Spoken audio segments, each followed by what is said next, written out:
Good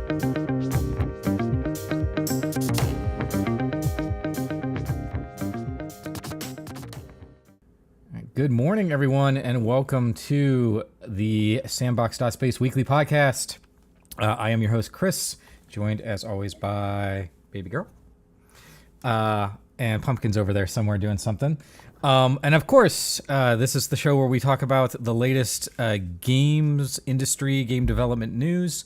And we are joined, as normal, by a special guest. I'm super excited about this guest.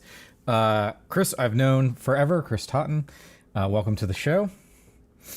Hello, thank you for having me. I've known you for a long time, over a decade. You've been a big supporter of GDEX. You're a game developer at heart, also an academic. And I think you're an academic, as it were. You're like knee deep in it. But then I don't think you've ever been on any one of my shows. So I think this is the first time appearance of a Totten in the wild. Yeah, I'm really excited about it. You know, it's funny you mentioned the academic thing, and it's always so weird because I really try to straddle that world between like academic and industry, like person practitioner. And there is always that point where it's like I'm among industry folks and they're like, oh, you're an academic. And then I'm among the academics and they're like, you're not academic enough. And that implies that there's like, it's hard to find a place. I get along with most anybody. Sure. But it was there are those moments where I'm like all over the place trying to balance all the different things. Yeah, well, I think that's, that's kind of life, right? So I guess I'm an academic. I mean, I'm a teacher. I've been a professor for almost a decade. I have 2 master's degrees. I always consider myself more on the sort of like the practical practitioner side of things. Even when I was doing like my master's programs in healthcare, I always kind of like the boots on the ground medicine and public health aspect of what I was doing. But I do think that it is important to, you need to do the research and sort of the thinking and whatever, because that's how you sort of move the needle, and it's how you know what you're talking about. Like, it's easy to just say stuff. But no, I feel you. I sort of poked fun at the academic part because I do think, us on the sort of higher education side, we tend to get real deep in the weeds on stuff. And one of the things, I say this all the time just about life in general, but humans have this like incessant need to like categorize everything and describe everything, which I think is important in some respects, but I think it also does a disservice when, so like, for example, the first day of class that I have, it's like, I think the second slide, what is a video game? And I was like, for me, it's any piece of interactive sort of, entertainment or content. I am not interested in having conversations about what is and is not a video game. I don't care. I think there are far more interesting conversations you can have in the video game space than what is and is not. Video game with no space in the middle, or video game 2 words. Yeah, like people have whole. People make their whole. Do we hyphenate that bad boy? Sure, why not? Yeah.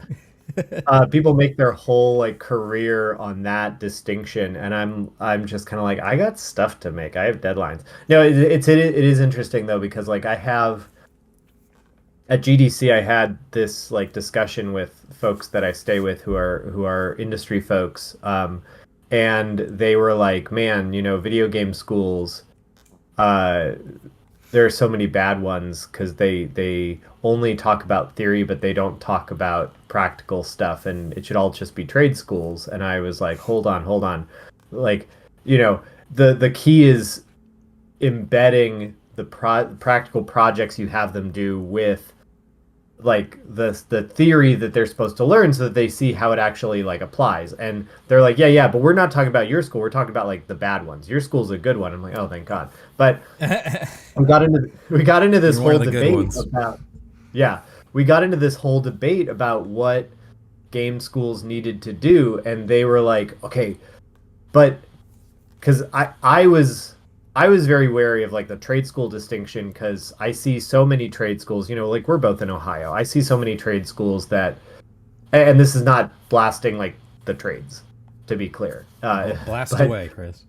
you know, I see so many trade schools that really just teach you like the button pressing. Like when I was doing architecture years ago, we had a guy who went to a trade school just for AutoCAD, and he only knew AutoCAD. And then when it was time for the firm to switch over to a new thing called Revit, which was like a different type of drafting software, Yeah. that also embeds data into the document and the model and all this other fun stuff. It was like the Grim Reaper showed up because he would like adamantly refuse to be involved in anything related to it because he went to school for AutoCAD and he couldn't think about doing anything else. And that's the worry I always have with these folks that go to like video game trade schools. You know, there's some good ones out there, but there's also like there's ones where they're not teaching that flexibility. Sure. And what we had this whole debate over that, and like, well, but there are these schools that only do theory. How do you balance theory and practical stuff? And they're like, what if there was a school, a type of school that could like you do practical projects, but the theory was embedded into it, and like the expression of the theory was through the projects. And I was like, you just invented art school there. Yeah. Like, you know, and but I, you know, and I went to architecture school, which is very similar to art school. But what's interesting is how, you know, you're talking about like backgrounds in academia and all this other stuff, and it does blow my mind how that structure is not as seen as much. Like, not a lot of people from in the games industry come from that background. Now we're seeing like a lot of schools of art having game programs.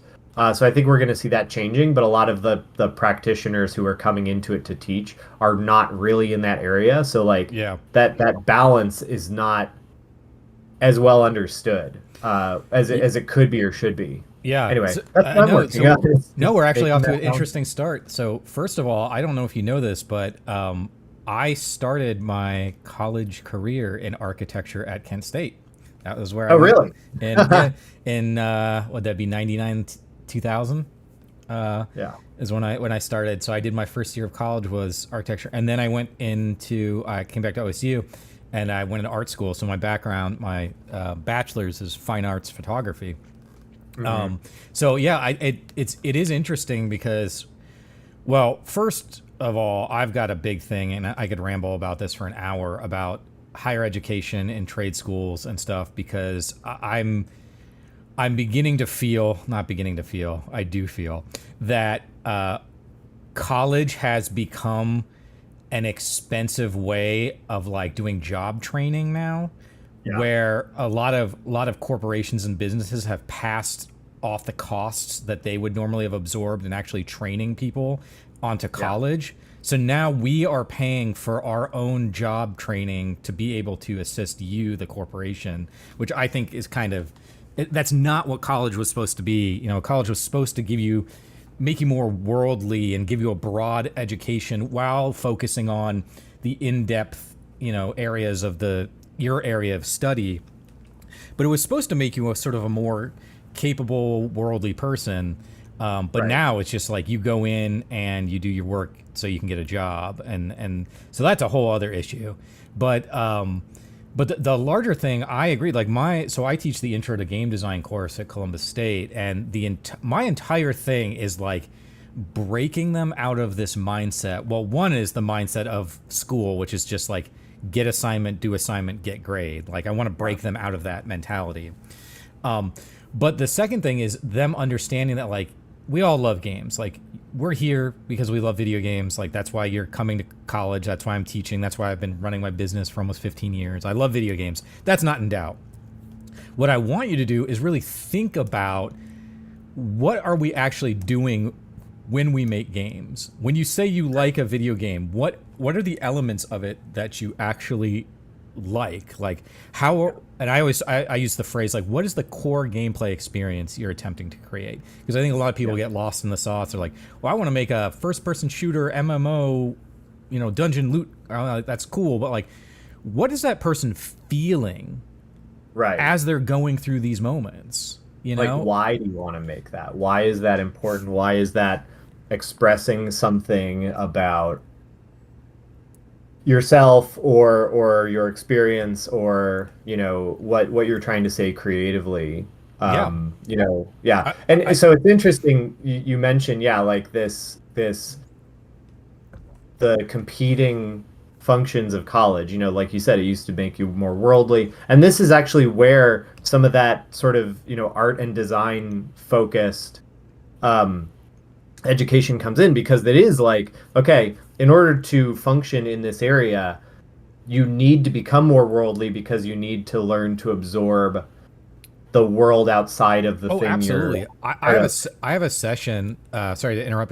But, one of my Yeah, sessions in my course is like, we literally sit and talk about history and religion and politics and architecture, and just like, like your ability to understand city planning. If you want to be a level right, designer, you need to understand the basics of architecture and city planning.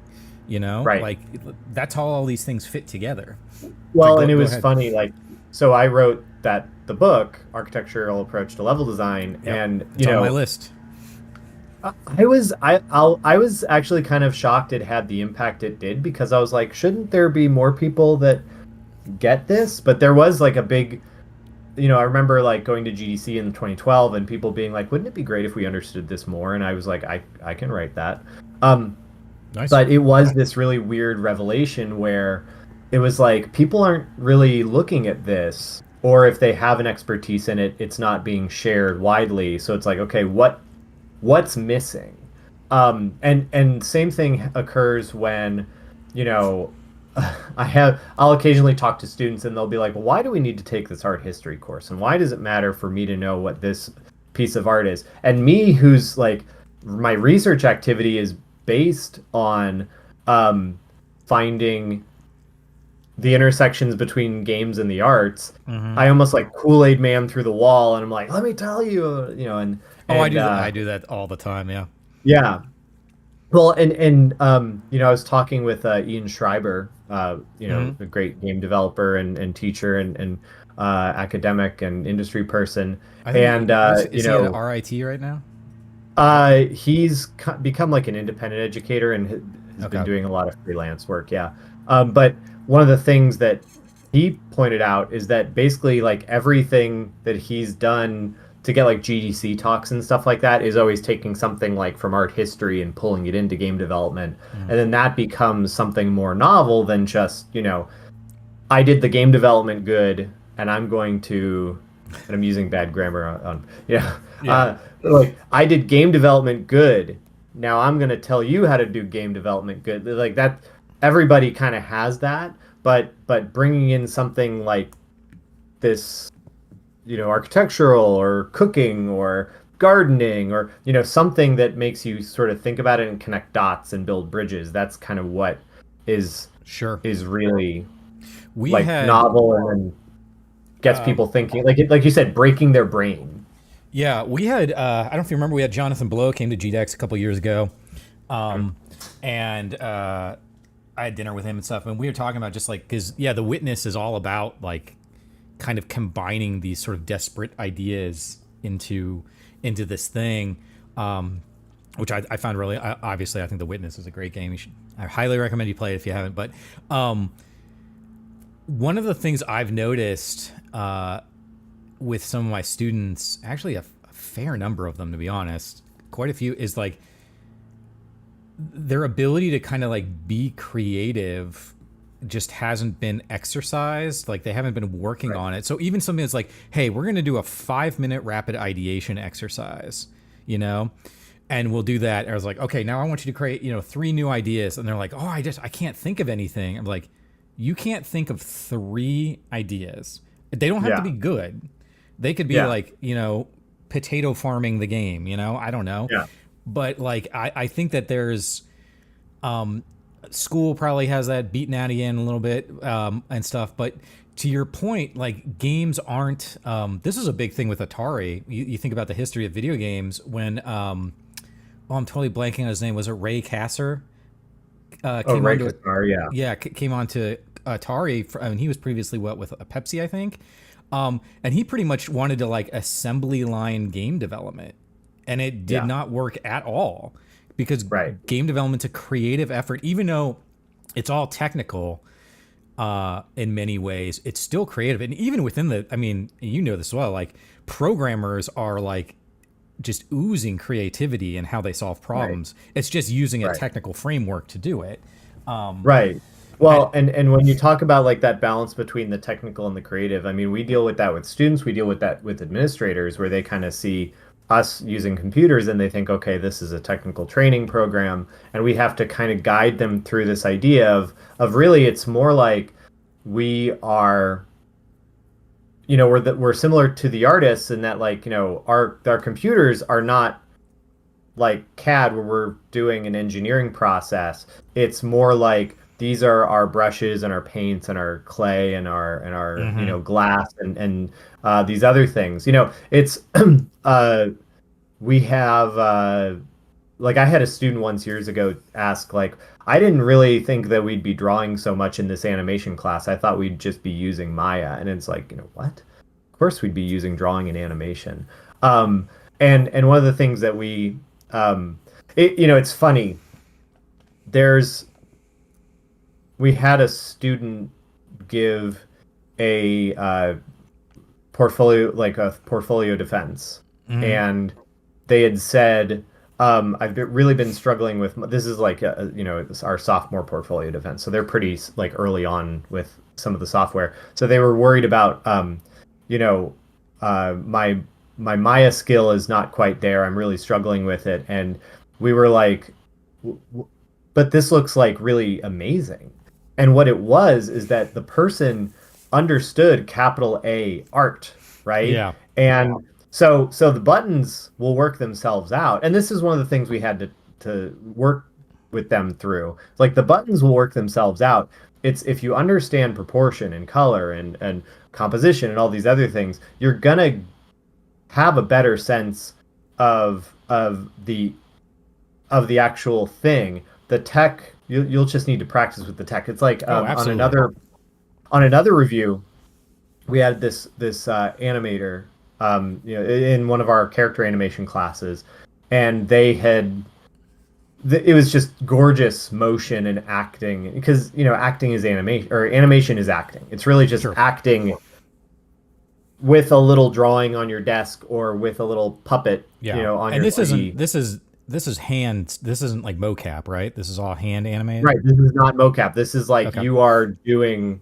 It was that class was Maya, um, and we had them work from reference. They had to take video reference of themselves, and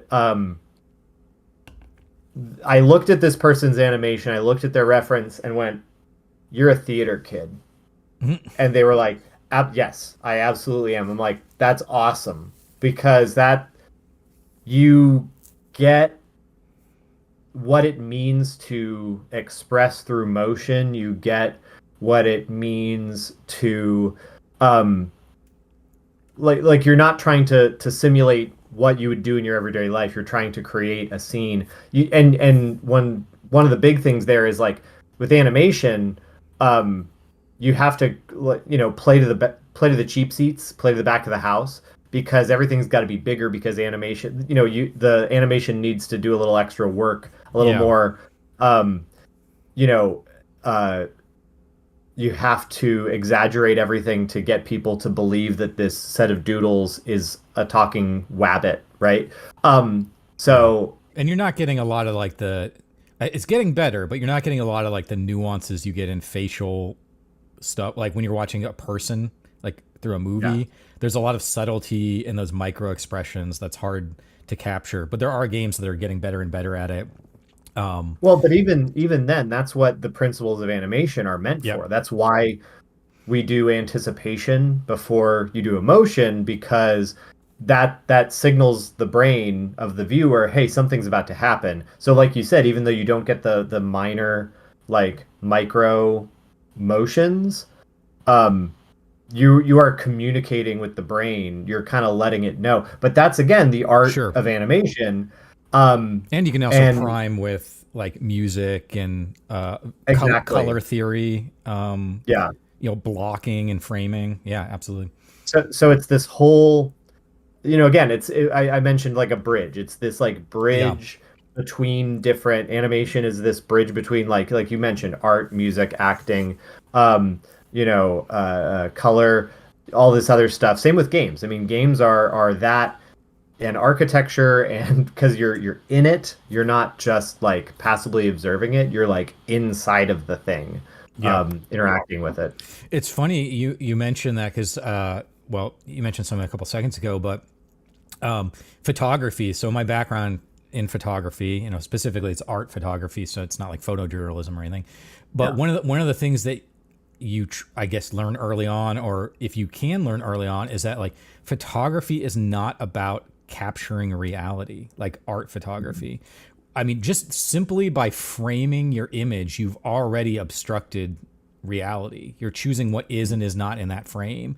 And so what you're really trying to do is, and my like, art brain blew up as soon as I started realizing like I can use this framing device to create in essence a painting, right? Every frame a painting. Yeah. I'm not, once you become less worried about trying to capture the reality of the situation and more about what is this image going to be when you're done with it? What feeling is it going to evoke? So like one of the things that I've done, I'm just real fast, is like I tend to take a lot of shots where I'll find something like something on walls or gears and I'll frame it in a way where like it almost all becomes flat. And so Hmm. you've got like these different layers that then become flat. And when you put them in an image, it does kind of look like a painting, like hanging on the wall in a way. Um, and it just changes the way you look at things. The reason I'm yammering on about this is because going back to the thing we were talking about a few minutes ago is when you build up that like library of knowledge in your brain. My grandma always used to say that knowledge is no weight to carry. That's sort of our family motto. Yeah. And that's when you can start making those connections. And Yeah. if you keep doing that, just the way that like now when I walk around, unfortunately I haven't. I'm going on vacation, so I'm gonna try to take some photos. I haven't really been doing a lot of photos lately, but my brain and my eye are primed. Even when I'm just walking around, I'll like catch something out of the corner of my eye and be like, oh, that could be an interesting photo. And like I'll Right. be walking with people, and then I'm like, all of a sudden I'm over there, and they turn around, they're like, where the hell do you go? And I'm over there like in the bushes or something, right? Looking at something. Yeah, but you can train your brain to do that. And once you have that Yeah. library of knowledge to pull from, then those connections start almost happening automatically. And Right. it starts to get really exciting. I find that happens, yeah, when I've been sketching a lot. One of the other things too is, you mentioned like, uh, every image a painting, right? Well, so I have a game from like 2015 called Lazitsky's Revenge, which that was sort of like one of the goals of the game. So it's based on, and again, bring arts and these other things in. It's like, examples of what you can do with this sort of knowledge and how, because I think one of the things that in education, um, I hate it that we're forced to do this, but you're almost forced to do this, but then you find a way to sort of like make the best of it. I hate that we're forced to sort of commodify everything. So, like the students are like, why, not all students, but you like, you'll occasionally have a student that's like, well, why do I need to take this art history, right? And so you have to sort of like commodify it in terms of like, well, this will help you in your job like this. So, kind of saying what we were talking about before about like, isn't it a shame that it's not just about becoming sort of a more worldly person? What is this kind of doing for your career, right? But at the same time, you can start to pull in, like, well, how does that perspective help me in my game development? You can actually sort of demonstrate this. And this is what is wonderful about that sort of art school approach is that so I have this game from 2015 called Lazitsky's Revenge, which was basically a Yar's Revenge clone, but with the visual style of Russian constructivist art, especially by this one artist, El Lazitsky, who also taught at the Bauhaus for a little bit. But a game that was designed to, if you took a screenshot at any point, you would create a new piece of Russian constructivist art. Because really, it's a, you know, that movement was about just like how the way shapes are arranged and how that created meaning and form and story or whatever it might be. So if you have like an arcade game, there's constantly things happening in motion. There's lots of action on the screen. So I was like, wouldn't it be interesting to do an arcade game with this style that is just about kind of like the juxtaposition of shapes? Yeah. And then yeah, like it worked. It gets taught in art classes and stuff like that. I'm gonna throw So up it was this game just for the audience to see some of the art you're talking about. So yeah. Um, so yeah, Lazinski's Revenge. But taking this idea of play and turning it into the way that you integrate with the art, and then you can totally like, and again, this is the teacher in me, and this is the me who like spent 5 years working in serious games in DC talking. Like you can take that experience and then sort of expose that part of the experience to whoever played it in maybe a classroom setting or something like that, and then talk about how play helped you create art of this particular style. Now let's talk about the style. The other one that I did that with was a card game I put out a few years ago called La Mancha, which is based on the novel Don Quixote yeah. by Miguel de Cervantes, from like 1605. And the game is a party card secretly role-playing game that like you get situation cards from the novel that are scenes from novel, and you have these cards in your hand that are quotes from books of chivalry, and you have to build stories around these quotes from books of chivalry.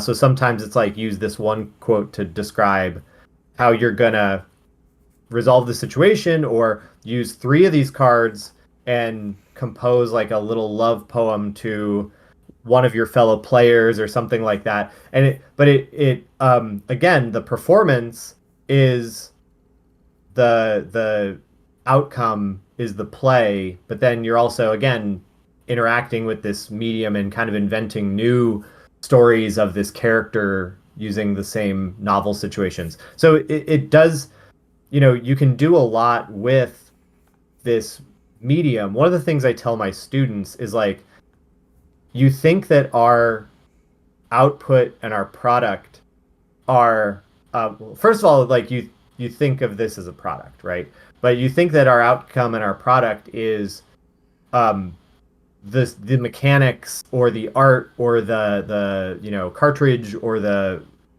thing, like the collector's edition, special edition Switch physical copy, right? But your actual output is the like experience somebody Yeah. has, the It's the play somebody experience. Yeah. has. Yeah, Absolutely. like whatever the user feels or does as a result of the context you create, that is your art. That's your clay. But you direct it, you like shape it through very indirect means instead of like I have literal clay and I'm going to sculpt it. But it's I'm like you're taking on like one of the hardest art forms there is, but at the same time, it's great because we can also just like run it by the user a bunch and test. And then Sure. see if it Sure. gets the outcome we want. Yeah, so it Yeah. is interesting, like how, like you said, every picture a painting. How can games become like not only art, but I mean, I Well. think that's a resolved question. But like, Yeah. how do Well. we master I how was. to make art out of play? Yeah. I was going to ask because you brought up a quite a few things. So the I'll kind of work myself backwards here. Yeah. Because the first thing I think is, and you posted about something like I think on Facebook about games and art a month ago, and I responded in some way, because I think that maybe you and I see things differently, or maybe we're on the same page. But I think I have said that I think video games are the next great storytelling medium. I think in the history of the written word, the spoken word, music, movies, I think video games are the next thing. And even though video games are like the largest medium industry that humanity has ever seen, I don't think they're widely regarded as an artistic medium yet. Um, but I Yeah, think, I think it depends on who you talk to, but yeah, I I, think time will yeah, fix that. I was a big fan of right. the Steve Jobs story where they talk about keyboards when they're developing. Yeah. Like I think it was the Apple II. I want to say they were working on that, and they're like, well, it works great, but the problem is nobody knows how to type. And Steve Jobs is like, don't worry about it. Death will take care of that. That's kind of how I feel about video games. Is like at some point, I'm a first year millennial. I'm 42, soon to be 43.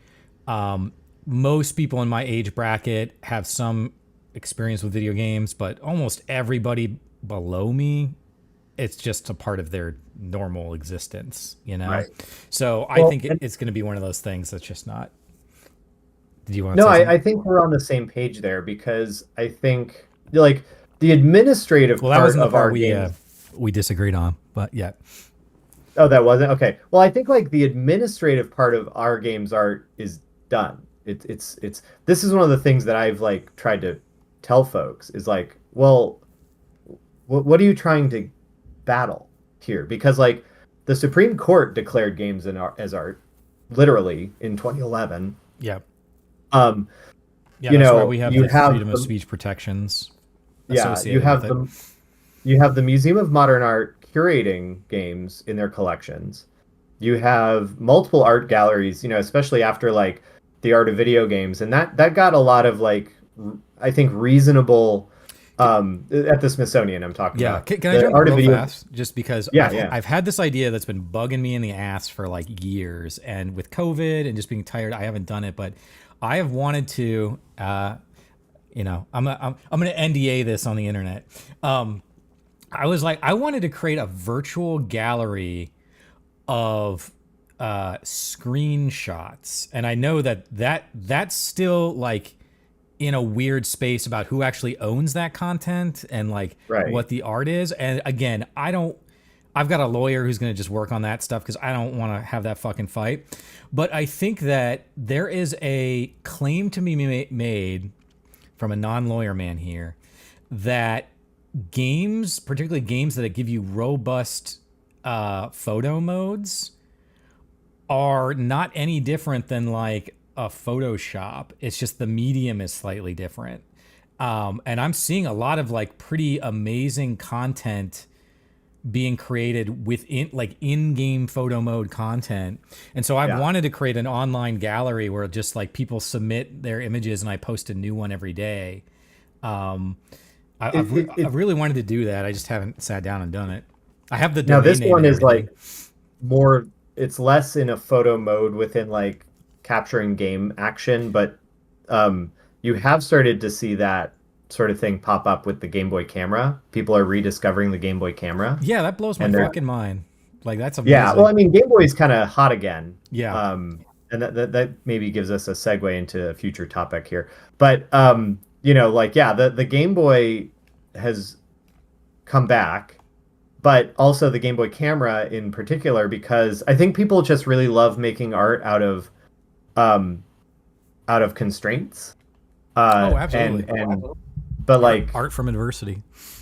yeah, and those constraints of the Game Boy camera are really interesting because you have like 160 by 144 black and white, all that other fun stuff. So you get to play, and then people are like modding their Game Boy cameras to have zoom and Yeah. all these other like and focus and all the things that like a proper professional camera would Some of have.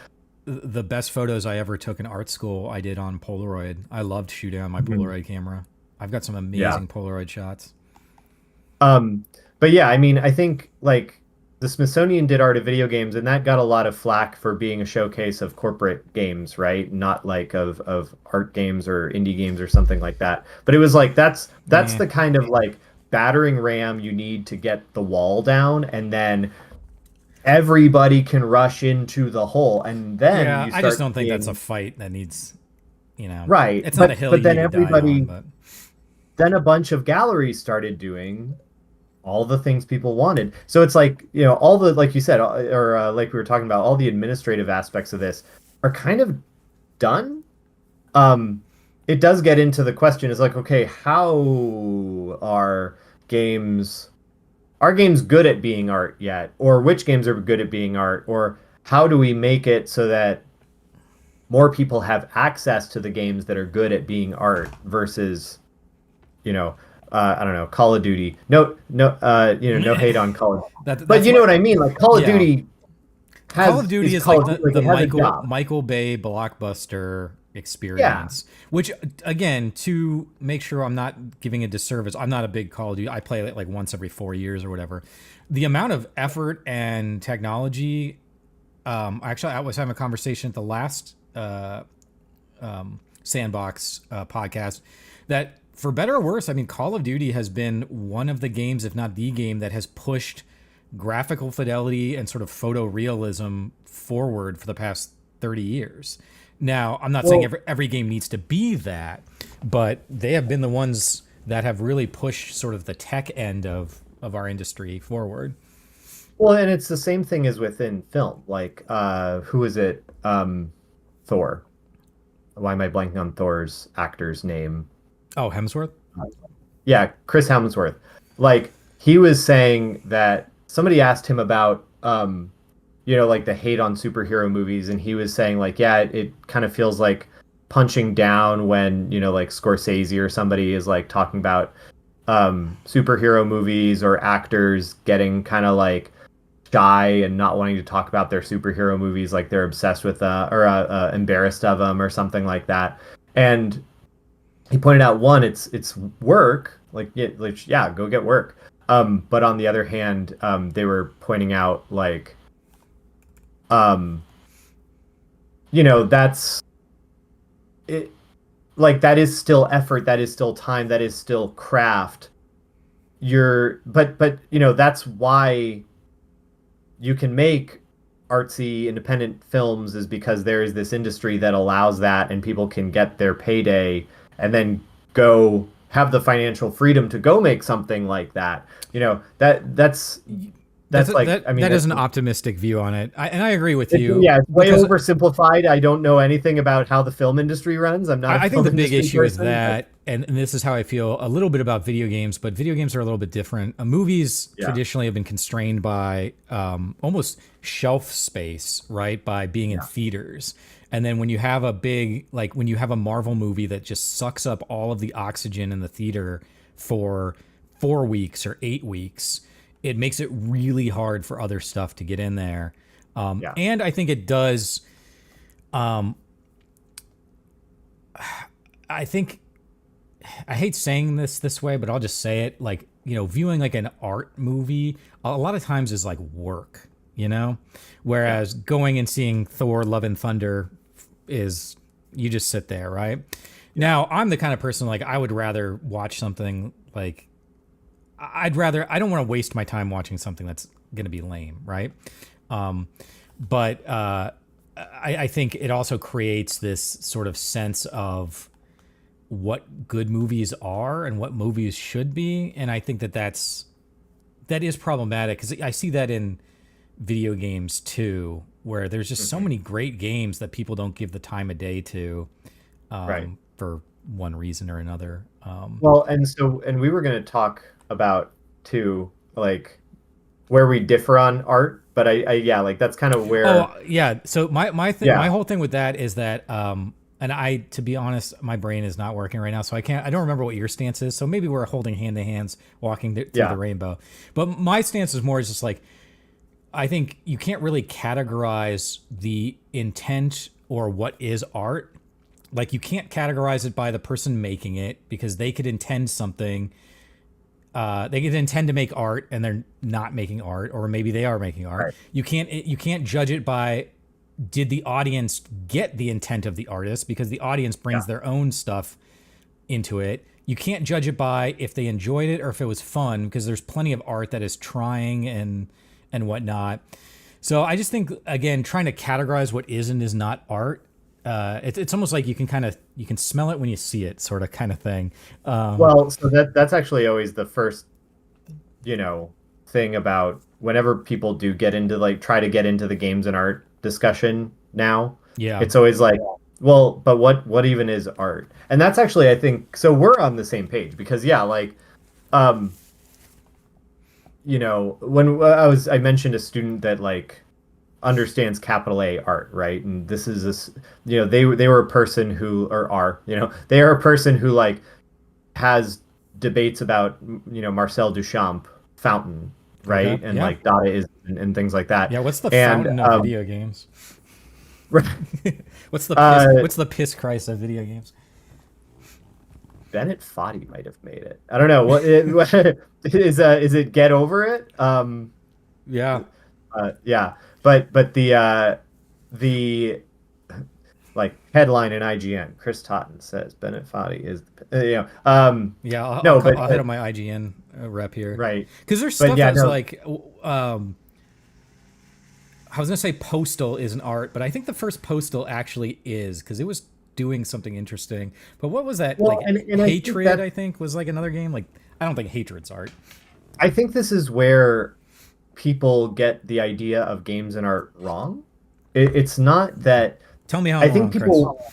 No, not you. I'm Like, just teasing. I'm just teasing. but I feel like people want they argue about games being art and what they want when games become in their view art, because again I think this is where we get into the whole thing of like, well, we already had this discussion, now we need to talk about we just need to talk about them as Yeah. art, Well, I right? think the And first yeah, this first sort of entree into video games as art has always been centered around the visual aspect of it, right, which right, makes a lot of sense because you're looking at painting and drawing and yeah, sculpture, and then you look at video games. But I think that the visuals in video games are just sort of the surface level. That's the front yeah. door, right? Well, and so what's interesting to me about that though is that folks wanted I think what they want is that games to be revered above criticism in some ways. And I'm Mm, like, no, that's not no, interesting. that's not art. That's not how art works. What Yeah, I what mean, you're doing if is now anything is you're opening criticism, it it's to art. yeah, now you're opening it to critique and messaging, and so like you want people to not criticize games, but it's like if you want it to be art, you're actually just going to get into a different type of criticism. You're not going to get into the like, I mean, I feel like the games cause violence like stuff is always going to be there because people will occasionally need talking points, but Yeah. or yeah, like, but It's kind of sad. I always say I in my humble way, I guess I'm sort of the de facto face of a lot of video games in Ohio, and yet yeah, the only time that I get reached out to by the news generally is when there's a violence in video games story coming out, and then right, all of a sudden my inbox blows up. But they never want to hear about like the groundswell of indie developers making businesses, or like I think right, Ohio. I say this I think on every podcast. I think Ohio can go toe to toe on its education, game dev education. I think we're some of the best in the country by far. yep, Um, yep. but they never want to talk about that. I'm a little biased, but yeah, Yeah, obviously we're both teachers here in Ohio, but I think right. I think between, I mean, you've got Kent, Miami, Shawnee, even Columbus State as an associates, CIA OU, up like in yeah, CIA, like we have got great, Cincinnati yeah, starting a BFA program. Yeah, so we've like got great programs here. Anyway, right. we can Well, but pat ourselves on the I back think all day. but I mean, that's sort of the thing is that like um that it's you start dissecting games and understanding games, and you start to get into these discussions of like, well, how does art function? Is it supposed to express something? Is it supposed to be this? Is it supposed to be that? And then you start to see like you said, like what is even art? That's the discussion. You just get games to be part of the conversation. That's really all it is. It's not that it's like revered. It's, if anything, it's more like you get people, like smart people, picking it apart, but for just like different reasons, but that they get to come to the party Yeah, is the point. this is where when I kind of criticize academia, this is what I sort of mean is that sort of incessant need to just categorize and, like you said, pick apart stuff. And I Right. think it misses the point, and maybe you were getting there and I just jumped in on you, but when there is nothing wrong with criticism. When you go to art Right. school, everything you do, you go through a constructive critique. The Yeah. key word there is constructive. Is that you are looking at this product as like, what is it doing? What is it saying? Is it accomplishing the goals it set out to do? Is the Yeah. audience receptive to those goals? Like Right. it's a constructive analysis with the intent of, one, understanding the piece, and two, if not making that piece better, then at least setting the artist up for success in the future. That is What I not that is tell not what most criticism is these days. Well, yeah, and what I tell students is like when you're in that environment, your job is not necessarily to defend the work. Like it is to a degree, but really your job is to kind of MC a discussion of design or art, right? Sure. And like the only way you're gonna like you could have, and I had this in my grad school thesis, which was like everybody on all the external guests hated my thesis, which was like understanding games and architecture like together, right? As design processes and I comparing and need to buy contrasting that them. book. You gotta remind me uh when. so they didn't like it because they were just like, no, ooh, no, like games, ooh, at the time. And so it was interesting. I still got a commend, which was like, equivalent to an A from like both my committee and those folks, because every time they had a question or a piece of critique, I was able to kind of walk them through how we arrived at that point and how like everything kind of came together. Mm-hmm. And, you know, the goal is not for them to agree with you. The goal is for them to kind of see like, okay, this logical person arrived at this point. This isn't the point that I would have arrived at, but this is kind of how this came through. And that discussion becomes like the actual output of the event is okay, we just had this whole discussion about design and everybody around us who is listening is better for it. And I tell the students, if you can do that, you've made it. Because, if you start getting into, well, I didn't have enough time or this happened or that, you know, like the goal is really just not to get caught with your pants down. Sure. And Unless you want that. Unless you like that. Yeah. unless you want, yeah, unless that's part of the thing, that's Can I jump in real? Because you hit on something interesting that I think is yeah, one of the barriers for people getting into games and understanding them. One is just the interactivity of it. So yeah. unlike a It's the movie, only it's the you need, only form of art that asks you to earn yeah, seeing the entirety of it. which Yeah. which requires a skill set to use a controller and understand it. But I think the other thing too, and I'm kind of curious because I think you were hitting on this when you were talking to your defense committee, is there is a language to video games that exists that Hmm. that people sort of, when you play games, you sort of understand how certain designs work, what your expectations are, how you go about solving problems. There's a great video. I don't know if you've seen it. I think it's Rasputin, who has his wife who play games, and his wife doesn't play video games, and so he gives her. I highly suggest you look it up. It's on YouTube.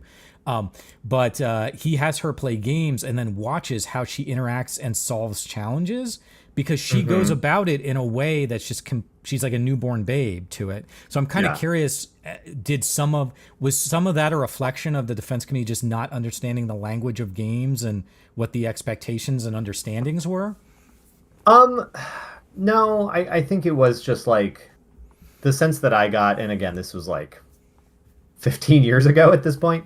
Um, but it was a little bit of, I think, just the mental block, the sort of like, you know, games, It was a perception of what games are. yeah, perception of the form sort of thing. Okay, Um, that's a big you barrier know, too. but I think, That's a big barrier that I have as someone that deals with like the governor and city yeah, council and yeah, VCs and funders is, they just don't understand the gaming space. So when I'm going and trying right. to get grant money or to get venture capital money or to build out an industry here in Ohio, it's just like, you know, Well, and this is where I think it is interesting though, because you mentioned like the language of games, and this is one of the things that we try to impart to students. I really, this is where I think like I kind of wish there would be. game studies courses in more like university general education courses or even in like K-12. Because yeah, there's definitely a language of games, and that is part of the aesthetic appreciation of them.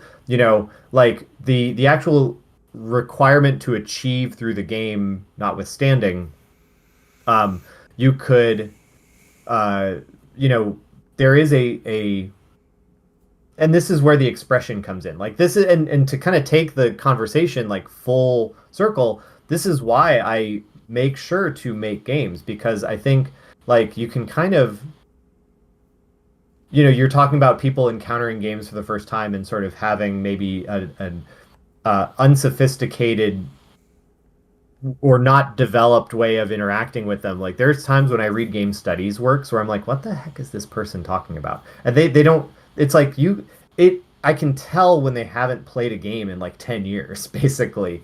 Because it's like they'll say, wouldn't it be great if a theoretical game could do that? And I'll be like, yeah, this is this game that came out last year or last week. Like, what do I mean, if I'm reading a Sure. book, last week is a bit of a quick turnaround for a book, but it's like you had access to this when you were writing it. You just didn't. Um, because I can tell you don't actually do this. But this is why I make games as an academic, and why I keep that foot in the practitioner part of the industry is that like Sure. making a game. So like I just had a game come out called Kudzu for Game Boy. It came out April 5th. It's on Game Boy. It's also on Nintendo Switch for 4.99. You should go buy it. Shameless plug time. Yeah. No, please plug Go check away. it out. But the way that that game is, cool game I wanted to make, Zelda-ish game, right? But it's also my like thesis on Metroidvania action adventure design. It's me having looked at a bunch of these games because those are some of my favorite games, favorite genre, um, and like kind of picking apart the language of it and trying to create like put words to that language, put a way to describe it so it becomes a repeatable set of patterns, and then trying them out and like does the game design work? Does this bear out? If I put this thing that I observed in these other games, can I turn this into a pattern that creates this sort of effect that I want? And it does. And so it's as much the exercise of testing your theories Hmm. about design that you can then take to somebody and be like, here's a bunch of things that'll make your game better. New designer person, new student designer person. Um, it's that test bed. And then likewise, I could take those and then put them into my upcoming game, Little Nemo and the Nightmare Fiends, which has been at GDEX a bunch. Yeah.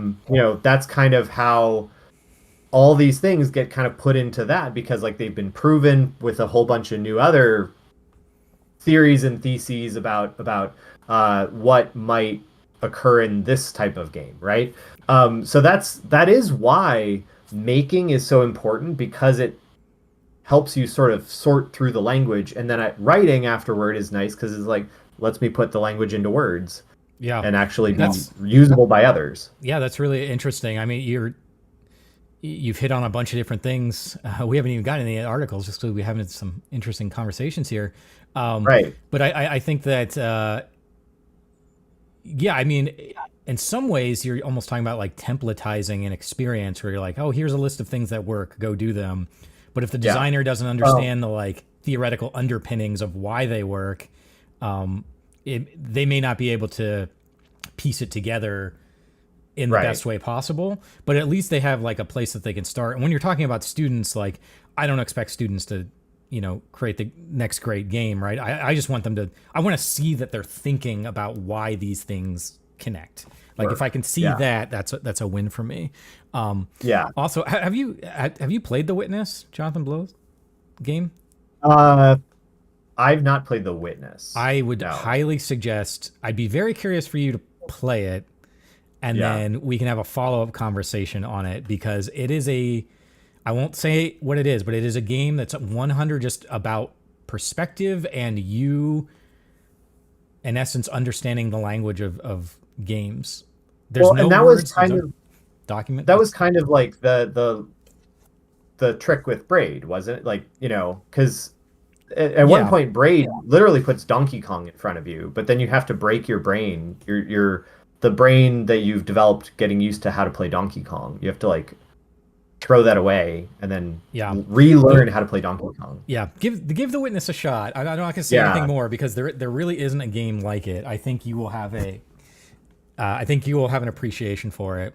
The Witness came out at the period where like my oldest daughter was born and we were living in DC, and again, like why Ohio's great, living in DC and had no extra money because DC's massively expensive. Sure. Um, yeah, so it's like that there's a whole like period of stuff where I'm just like it's a black hole because it was like money. Yeah. Now it's but living in Ohio and being a game developer in Ohio is way more manageable. Totally. Well, check it out. We're getting a little tight on time, but I want to bring things back to just one thing because I think in Yeah, addition to um, the theory and the design and the history of games, the one thing that I have been having a lot of conversations about lately is that the programs, I would say universally, this might be a little harsh, but universally fail to deal with the actual like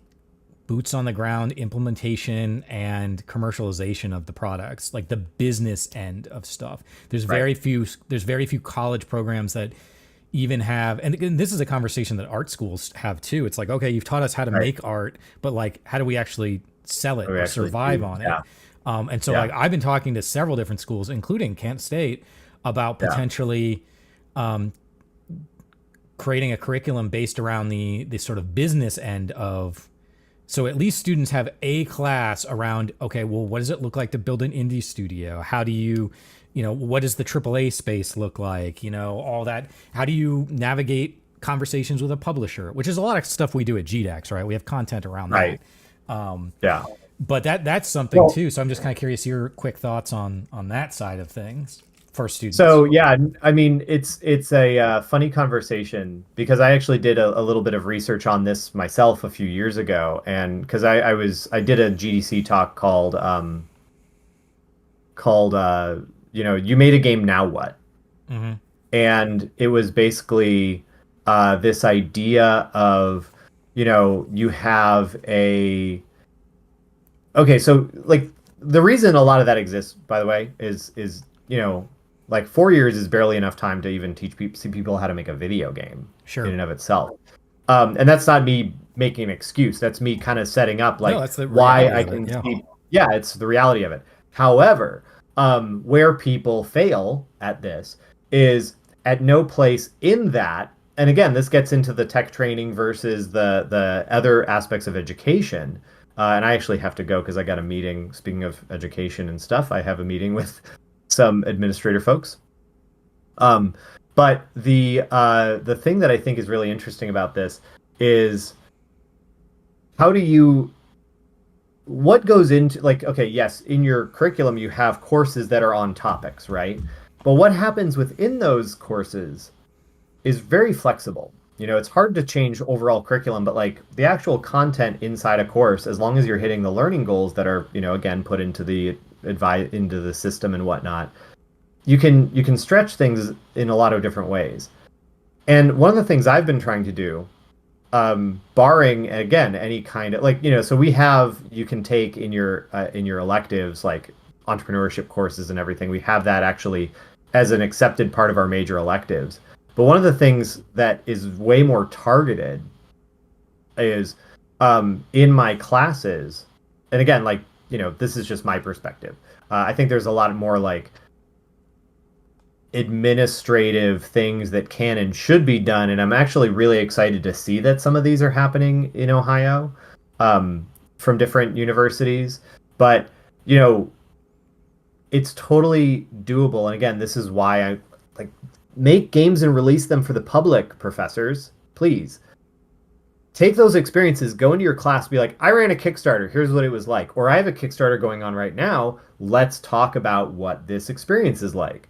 um let's go see what's going on, let's go see this promotional thing I did today. Hey, oh, I had to start my own LLC. Here's what that was like. You can turn that into course content pretty easily.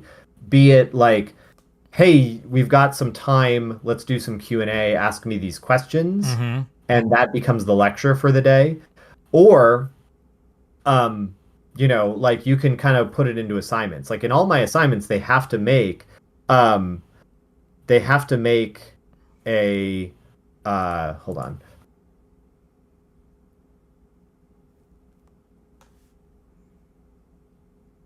Um in all my assignments, they have to make like a press kit, right? They have to actually put together a thing to demonstrate to their stakeholders, like, here's what the game is, whether that be useful for pitching, useful for promoting the game, things like that. And then yeah, like I'll do a pitch, I'll come talk about the pitch, I'll share those resources with the students. So it's something that you can do, um definitely kind of like ad hoc. Where we're starting to see, I think, some good motion is, I think, like at Kent State, we're kind of experimenting with. There's a student game that we thought like had some legs, so we're kind of like, as a sort of self-sustained pilot program thing, ushering them through sort of like the development of the rest of the thing, and then helping them like create pitch, create, yeah, other, like you said, making it something that somebody can consume, or will be a product on a market. So we're kind of walking them through that, and then we're taking that info and then taking it to planning to take it to administrators and be like, look what we did. Now let's try to formalize this so it can become a program. Okay. Um, Well, let me know if yeah, I can but that's help. right. Yeah, exactly. Like, it's in a little bit. But this is the kind of thing that, yeah, I think, um, you know, folks, and I'm not the only one to express this, but like in an area where we can't just walk down the street, like we're in LA, and go be like, hey, Sony, what's up? Mm-hmm. You kind of have to do these other things, or else, you're going to lose those creators. You're going to lose them to LA and the Bay Area and all Yeah. that other stuff. Well, that's a whole. So, We've hit our hour here. That's a whole other yep. conversation we could have sometime. So I hate to stop the conversation just because I've been really enjoying it, but we are at our time here. So before I end, though, you did mention you had a game that came out. Do you want to say anything more about it? Where can people find it, or anything real Sure. fast? So, I just released a game and working on another. The one that is released is called Kudzu. It is a top-down Zelda-style action adventure game on Game Boy. It's you are a gardener fighting back a world-eating invasive plant. And that's KUDZU, right? Yes, and it is available through Megacat Studios, who has appeared at GDEC several times, Mm-hmm. on Game Boy, like a physical Game Boy cartridge. But you can also get it on the Nintendo Switch, thanks to the publisher that helps Megacat port to the Nintendo Switch. They are called 8-Bit Legit, and so yeah, Kudzu is available on Switch and Game Boy, and has been getting pretty good reviews. I'm pretty happy with how it turned out. I'm gonna have But to the buy other, the Game Boy one and have you sign it at GDEX this year. oh yeah, that'd be awesome. And then the other one that I'm working on, and you can go wishlist this on Steam, is called Little Nemo and the Nightmare Fiends. It is based on a very old comic strip called Little Nemo in Slumberland, that folks may be familiar with through the Little Nemo Adventures in Slumberland movie from the late 80s, or the Little Nemo Nintendo Entertainment System game from the early 90s. But basically, Little Nemo is in the public domain because it's a very old comic, and we were like, let's make a comic strip about this lovely Art Nouveau world. Speaking of bringing in, the arts, So it's all hand animated, hand drawn to look like the original comic. And you know, you can play as four different characters. They each have their own abilities and attacks, and those can be swapped between at any time to do different types of combos, for platforming or for combat. So yeah, I mean, again, we've been to GDEX with it several times, won some awards, and people have been really liking it. So go wishlist that on Steam, please, and thank you. Awesome. Well, thank you, Chris. This has been a great conversation. So I appreciate you being here and hope to have you back. Yeah, everywhere else. absolutely. This has been episode 23 of the Sandbox.Space weekly podcast, where normally we talk about what's going on in the industry, but we just got caught up in ourselves today. But I really enjoyed it. I'm your host, Chris.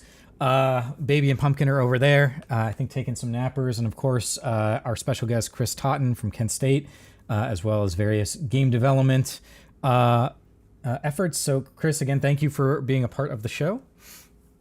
Thank you for having me. And for everybody else, reminder that we got a lot of stuff happening at GDEX, so thegdex.com. We're still taking on volunteers, speakers, and exhibitors. And a reminder as well that I am going on vacation starting tomorrow. So we will not have a Sandbox.Space weekly podcast next week, but we will start again the week after that. So I look forward to having you all there. But yeah, again, wonderful show. Really appreciate it. Thank you all for watching, and we will see you next time.